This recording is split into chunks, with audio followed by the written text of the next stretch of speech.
All right, now we're going to use the white crayon, and the white crayon is our teacher magic. It's going to create a resist that's invisible, and then we're going to go in and paint it. So center your printing plates underneath, do one at a time, underneath your paper. Just like when you're using the black crayon, you want to be mindful about where your edge is. You want to make a nice crisp edge there and not color all the way around. So you can even just make a little edge and then go in and make sure that you get every square inch of that. Don't forget that we don't want the paper to shift. It's sometimes easy to go hard and go rigorous with your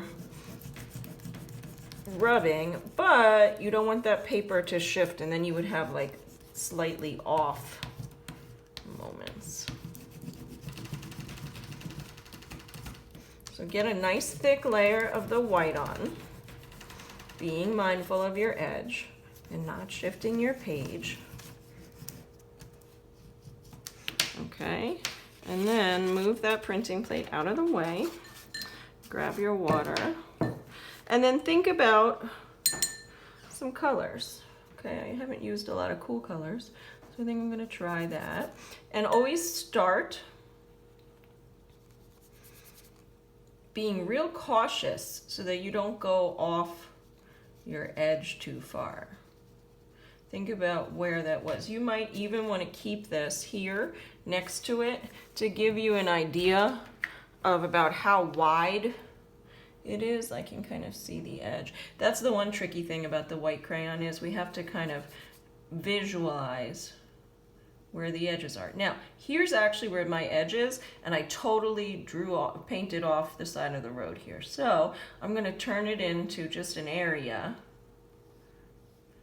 that is like a solid shape, rectangle. So you can see that my crayon really ends here.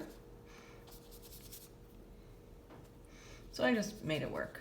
And it's important that you see me make mistakes like that and stuff, because you're going to make mistakes and you're by yourself. So you need to know how to fix them. So you can see if I keep going, I think I'll fade into a new color. You can change it into like blue-green by overlapping it. And you can see that if I keep going, I'm going to get my whole non-objective piece.